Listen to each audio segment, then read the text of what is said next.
In the high-stakes game of global power, what you see on the surface, well, it's rarely the whole story. We're talking about the escalating conflict between Iran, Israel, and the United States. And beneath all the military strikes and the heated political rhetoric, there's a whole other battle being fought, one of economics and strategic positioning. So today we're going to dissect this tension to ask one critical question. Because here's the thing about modern warfare, victory isn't just measured on the battlefield anymore, not by a long shot. It's often counted up in corporate boardrooms, on the floor of the stock exchange, and across a negotiating table. So if you want to find the real winners in all this, you've got to follow the power, and you've got to follow the money. Let's get into it. Okay, so first up, a war for profit. The thing you have to understand right away is that this isn't a traditional war for territory. This is a conflict fought for leverage. The goal isn't just to defeat your enemy, it's to weaken their position so you're in the strongest possible spot when the fighting finally stops. So how did we even get here? For decades, this was a shadow war. Iran and Israel fought each other indirectly, using other groups, proxies, to do the fighting. But that's all changing. Based on what analysts are seeing, here's a frighteningly plausible path forward. A direct strike in 2024 shatters the old rules. That could easily spiral into a massive missile exchange in 2025, pulling the US deeper into the fray. The potential endgame? A huge preemptive air campaign in 2026, where the US and Israel try to cripple Iran's capabilities for good. And the stated goals for an operation like that? They're about as absolute as it gets. We're talking 3 huge objectives. 1, completely obliterate Iran's nuclear program. 2, take out the entire command structure of its Revolutionary Guard. And 3, the ultimate prize, topple the current government and install a new regime. So you hear those goals and you think, how could Iran possibly withstand an assault like that? Well, that's the key question. And the answer lies in understanding the 3 pillars that hold up Iran's entire national security strategy. It's why this whole mess is so incredibly hard to solve. Pillar number 1 is its nuclear program. Iran is playing a very clever and very dangerous game here. It's called a nuclear threshold strategy.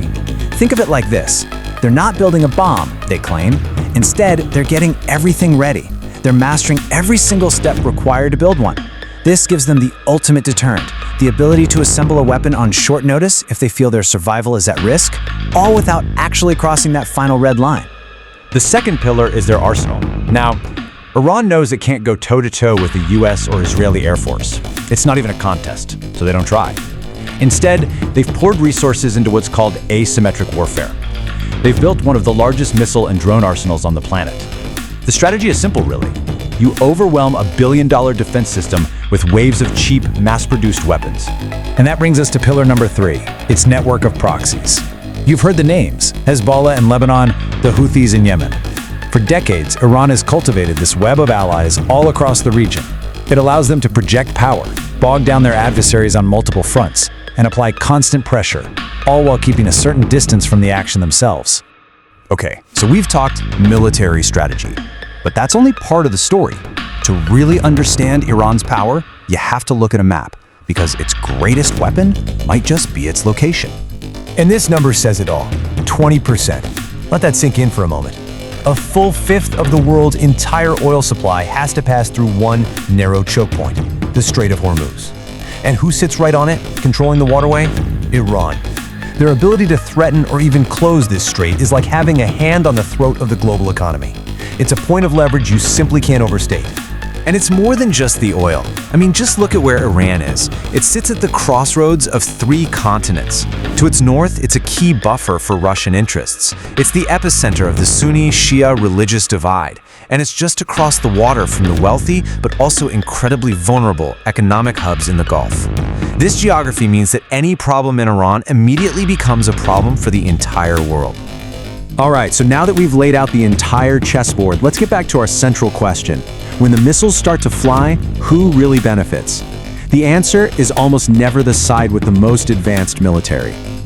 You have to understand, the 2 sides are playing completely different games here. The US and Israel need a fast, clean win. They need to get in, achieve their objectives, and get out, to justify the immense cost.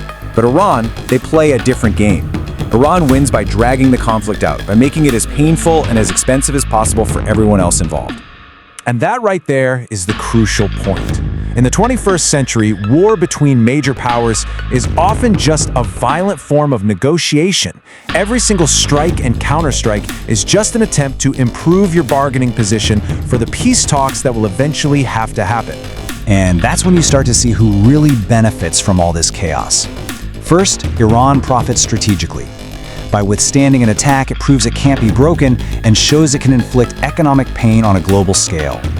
Then, you have the world's oil producers, who profit as regional instability sends prices soaring. And of course, there's the global arms industry, which makes enormous profits as all sides burn through billions of dollars in weapons that will all need to be replaced. This all leads us to the fundamental problem that shapes this entire conflict, and in many ways, proves that Iran's long-game strategy might just work. There is one line that the United States and its allies seem unwilling to cross. After decades of incredibly costly and drawn-out wars, the political appetite for another large-scale ground invasion is just gone. This isn't about a failure of military might. It's a recognition of political reality. And without boots on the ground, those huge objectives we talked about, toppling the government, completely destroying the nuclear program, they become virtually impossible. You simply cannot dismantle a government or find every last buried, hardened facility from 30,000 feet in the air. So once you understand that limitation, you can see Iran's ultimate strategy begin to emerge. If it knows it can't be defeated outright militarily, it will try to win by raising the cost of the conflict so high that the rest of the world can't afford it. Iran's playbook, then, becomes clear. It's not about winning a conventional war. It's about making the status quo unbearable for everyone else. Attack critical infrastructure, threaten global shipping lanes, sow instability that hurts the economies of your rivals. The goal is to inflict so much economic pain that the international community is forced to step in and pressure everyone to stand down and negotiate. And that leaves us with one final, sobering thought. When a conflict is really a contest of economic endurance and political will, victory isn't about whose army wins the battle. It's about who profits from the chaos and who ultimately can afford to pay the devastating price of power.